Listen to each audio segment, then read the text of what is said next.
Hey everybody, this is Dream, and today we have a 13 game NBA slate. This is a big slate. Lots of games, lots of teams, lots of injuries, lots of questionable tags. This is going to be a pretty rough slate, at least until we get closer to it because of all the injury concerns. Let's go and get into that injury report here. So we have the Trailblazers with Simmons out, the Pistons with Durant questionable, Wizards, Gafford is questionable. For the Hawks, Young is questionable. For the Pacers, Halliburton and Mathurian are questionable. For the Nets, Dinwiddie and Smith Jr. are doubtful. Johnson and Claxton are out. For the Heat, Butler is questionable. For the Cavs, Garland, Allen, and Levert are all questionable. Pelicans, Ingram is questionable. Mavs, Irving is questionable. Grizzlies, Rose, Aldama, and Adams and Clark are all out. For the Kings, Fox is out and Miles is out. For the Warriors, Kuminga is questionable. For the Clippers, Kawhi Leonard is doubtful. PG-13 is questionable and Mann is questionable. And for the Lakers, Vanderbilt and Hakamara are both doubtful. So, with that said, let's get into our point guards here. So, we have a big slate here. We're going to start with Steph Curry. Now, he is facing Golden State.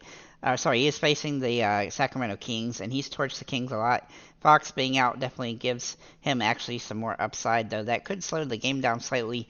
I do expect him to have a monster game here. He had 57 fantasy points the last time out against the Kings, and he hit 7 threes. I expect a similar type of game again, especially at home today. Then we're going to look at Ben Simmons for Brooklyn. Now, with all the injuries to the Nets, assuming everybody is ruled out, he will have a lot of opportunity to have a big game here.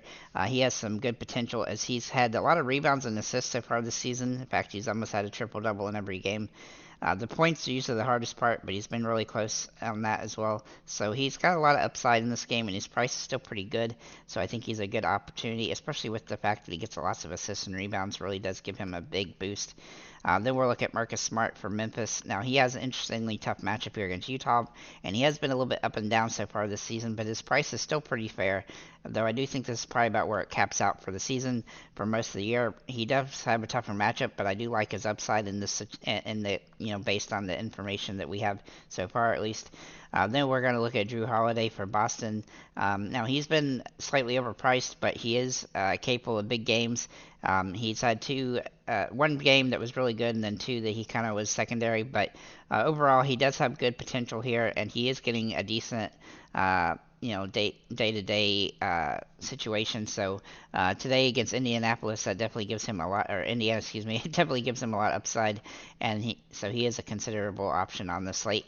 And then Cam Thomas for Brooklyn, he's just scoring lots of points every single game. He's shooting a lot of shots. He's getting a lot of minutes.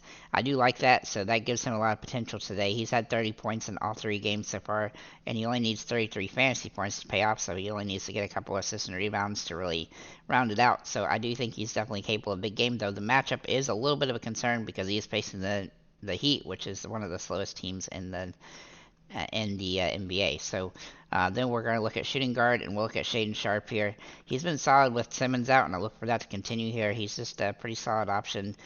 He's priced pretty fairly here. He's actually dropped back down a couple $100, so that gives him some utility on the slate. Jalen Green is also in play for Houston. Now, he kind of tends to fly under the radar, but he does have a low floor. But he plays a lot of minutes, and he has a lot of potential in this matchup against the Hornets. He definitely has good upside as he's a scoring guard, so I think he's got some good potential on the slate. Then we'll look at D'Angelo Russell for the Lakers. Now, he has a high-risk, high-reward play in this matchup, but he is facing against Russell Westbrook, who does turn the ball over a lot, so I do think that gives him a little bit of a boost to his steal potential, and that kind of pushes him over edge at this price point. He's still a little bit too cheap because he has a higher ceiling than others at this price range. We're also going to look at Mitchell for Sacramento. Now, Davion has been he started a few games last season, not a whole bunch, but he did okay in those games, so his floor is pretty low. He does have a decent ceiling, however, he didn't 5x a lot at last season at this price point, so that is a concern, but he is capable, so I do, and this is a good matchup for him to get a lot of run. That said, it could be a tough matchup if this game gets out of hand early. Looking at Malcolm Brogdon, he's very similar to Sharp in his upside here, and he's been coming off the bench, that's the only difference, but he's still getting almost 30 minutes each of these games with Simmons out, and that gives him a lot of potential, and his price is still pretty good, at least for now. So maybe in our smart forwards, we're going to look at LeBron.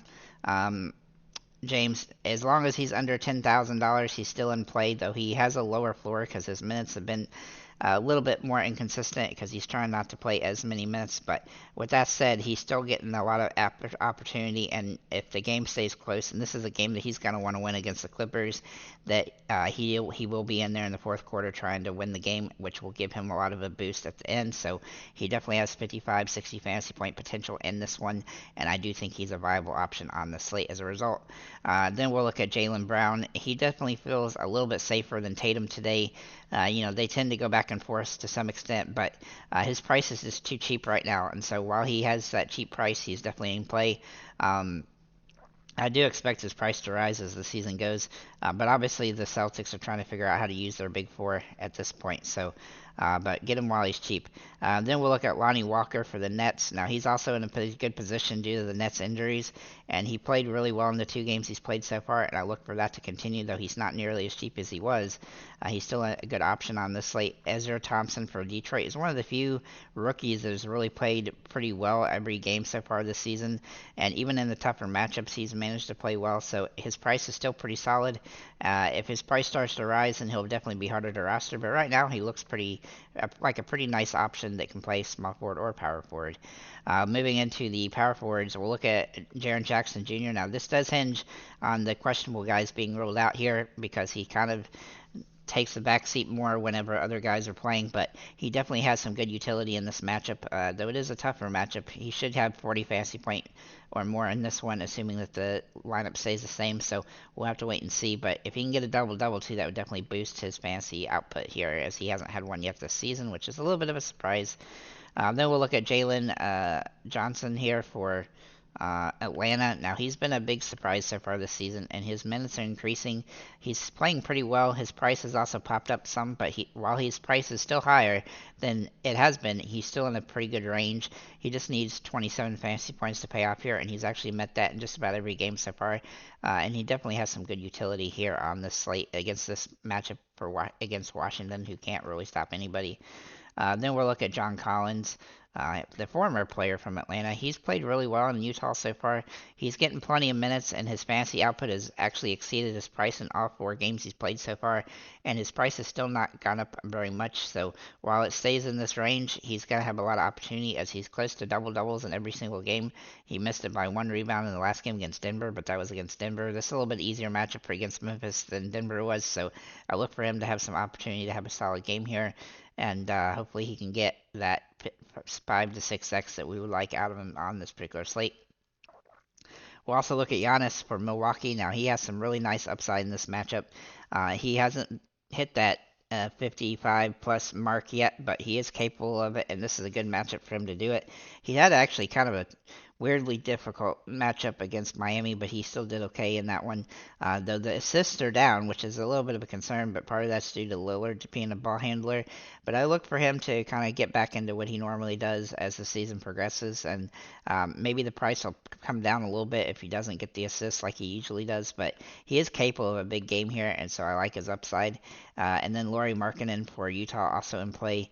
Now, Markkanen has been pretty expensive to start the season, and he does have a lower floor than we like at this price range, but with his price dropping as a result of 2 kind of subpar games, he definitely has some utility in this matchup, especially if guys are ruled out for Memphis, so I like his potential in this one, though there is somewhat of a logjam at that position in Utah, which does limit some of the upside. Then we'll look at Sengun at center for Houston. Now, he's been kind of a DFS staple, though he does tend to be a little bit overpriced, but he's a little bit cheaper than Markkanen is at the power forward spot, which gives him some extra utility as he has just as much upside and his floor is about the same as well. Anthony Davis is interesting today because he has been playing pretty well the last 3 games. His first game of the year was pretty rough, but since then he's really boosted his potential, especially with LeBron trying to play less minutes. That said, the risk here is that the matchup is tough, and he is Anthony Davis, who tends to get hurt easily. So I am concerned about that, but he's had 3 straight 60 fantasy point games. That's hard to ignore while he's under $10,000. Obviously, once he gets over $10,000, which won't be long, he'll be harder to roster. Then we'll look at Okongwu for the Hawks. He's played really well the last 2 games. His minutes have increased every single game so far, and he looks like he's going to have a lot of opportunity to have some solid games here, and he's still under $4,000, so he's a value play on the slate. With that said, guys, thank you for liking, commenting, subscribing. If you have any comments or questions, feel free to leave them below, and have a nice day, guys.